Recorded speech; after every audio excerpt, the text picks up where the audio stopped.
ရှင်ရင်နဲ့တေးချင်းကြားကကောင်းငင်ပုံနဲ့ငရဲပုံ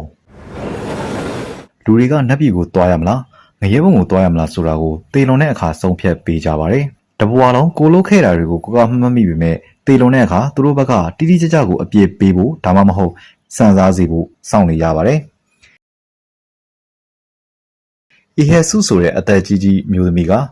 ရက်ွက်ထဲငွေတို့ပေးစားတဲ့လုပ်ငန်းကိုလုပ်ပြီးသူငွေရဖို့အတွက်ပဲကြည်တယ်လို့နာမည်ကြီးပါတယ်သူနဲ့အတူအမြဲတမ်းတွဲဘက်အဖြစ်အီယောင်းအဲဆိုတဲ့ရောက်ကရှာပုံစံနဲ့သမီးတစ်ယောက်ရှိပါတယ်သူမကအကျွေးတောင်းတိုင်းမှာအီဟက်ဆုအတွက်ဖိုက်တာကြီးအဖြစ်နဲ့ငွေတွေထွက်လာအောင်လုပ်ပေးတဲ့သူပါချိန်ချောက်တယ်ငွေတောင်းတယ်ဆိုပေမဲ့သူမမှလည်းသူမပြဿနာနဲ့သူမပါအီဟက်ဆုဒီလိုလုပ်နေရတဲ့အကြောင်းရင်းကသူမရဲ့ယောက်ျားကိုနာဂျွန်ဆိုတဲ့နာဒါရှီယောက်ျားတစ်ယောက်ရှိနေလို့ပါ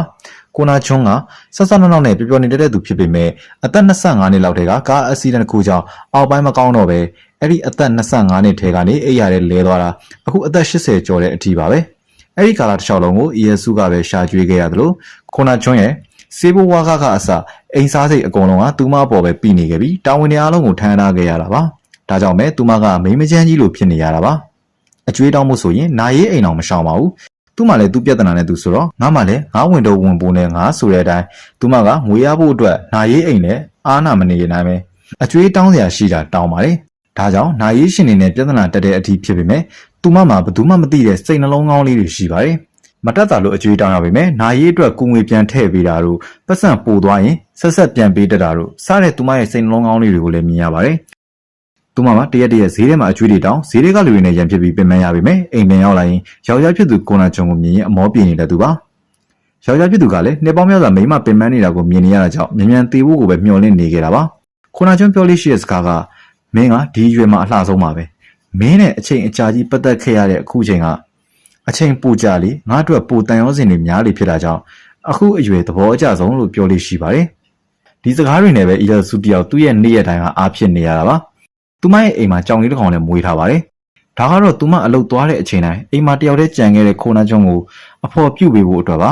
ခိုနာဂျွန်ကအီယာစုအလုပ်သွားတဲ့မှာအိမ်မှာတယောက်တည်းအထီးကျန်နေခဲ့ရပြီးသူလုပ်ပေးနိုင်တာဘာမှမရှိလို့အပြင်ထွက်ရင်ထီးဆောင်သွားမိုးရမယ်နော်လို့အမြဲတမ်းပေးတတ်ပါတယ်အီယာစုကလည်းဒီစကားကိုနားထောင်ပြီးအပြင်သွားတဲ့မှာထီးဆောင်သွားတတ်ပါတယ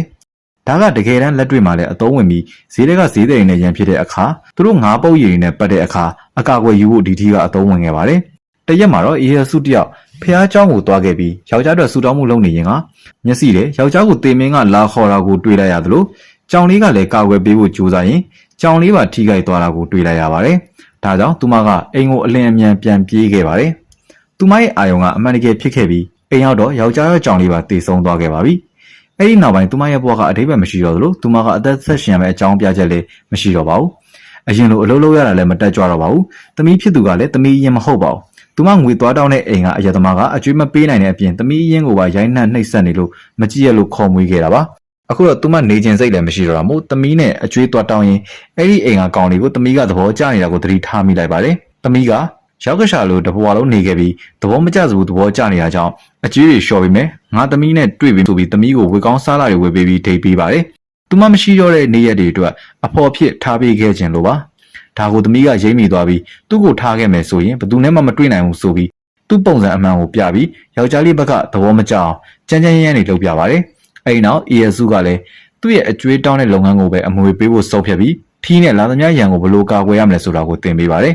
ဒီလိုသင်ပေးစရာတွေသင်ပေးပြီးတဲ့နောက်သူမလည်းလူလောကကြီးကနေတိတ်မကြခင်ထွက်ခွာသွားခဲ့ပါတယ်သူမတေဆုံတဲ့နောက်တော့သူမကိုတမလွန်ကိုဘယ်လိုသွားရလဲဆိုတာမေးပါတယ်ယထာနဲ့သွားဖို့ရွေးချယ်ခဲ့တဲ့နောက်တမလွန်ယထာကြီးစီးပြီးယထာကြီးကဂျုံကြက်နဲ့စထွက်လာခဲ့ပါပြီ။အီအောင်အဲကိုလည်းထားခဲ့ရပါပြီ။ဒီလိုနဲ့ယထာကြီးခုံမောင်ရင်ကတနေရာမှာတော့ယထာကရက်သွားပြီးကျင်ညာရက်တစ်ခုထွက်လာပါတယ်။အားလုံးပဲအခုကငရဲပူတာကိုရောက်နေတာပါ။အားလုံးပဲနေရာကမထပဲထိုင်နေပေးကြပါ။ဆင်းရမယ့်သူတွေကဆင်းရပါလိမ့်မယ်ဆိုတဲ့ကျင်ညာချက်ပါ။ကျင်ညာချက်ပြီးတဲ့နောက်ဘဝမှာအာကုသူတွေလောက်ခဲ့တဲ့သူတွေကိုငရဲကမစင်းကျင်လဲဆွဲခေါ်သွားပါတယ်။တယောက်ပြီးတယောက်အကြောက်ကန်ညင်းမြင်မရပါဘူး။ရုံးကန်ပေးမယ်လည်းမရပါဘူး။အီဟန်စုတယောက်လည်းကြောက်နဲ့ဖိန်တဲ့ခုံကိုမြင်အောင်ထိုင်ပြီးလက်ကိုကြစ်ကြစ်ပအောင်စုပ်ပြီးသူမပါသွားဘူးစိတ်တွေကစူတောင်းနေမှတေးကြပါတယ်ငရဲကခေါ်ရမဲ့သူတွေကုံသွားတော့ယထာဆက်ထွက်သွားပါတယ်အီဟန်စုမပါသွားပါဘူးသူမလည်းတပြင်းခိုးချပြီးယထာကဆက်ထွက်လာရင်နောက်ဘူတာကတော့နှက်ပြည်လို့ခေါ်တဲ့ကောင်းငင်ပုံကိုဆက်ထွက်ခဲ့ပါပြီဒီဘူတာမှာယထာရက်တဲ့အချိန်လူနည်းနည်းသာကြာမှာတော့အီဟန်စုလည်းမရဲတရဲနဲ့နှက်ပြည်ဘူတာကိုဆင်းလာခဲ့ပါတယ်ဒါကတော့ပထမပိုင်းမှာဒုတိယပိုင်းကိုနောက်ရမှာဆက်တင်ပေးပါမယ်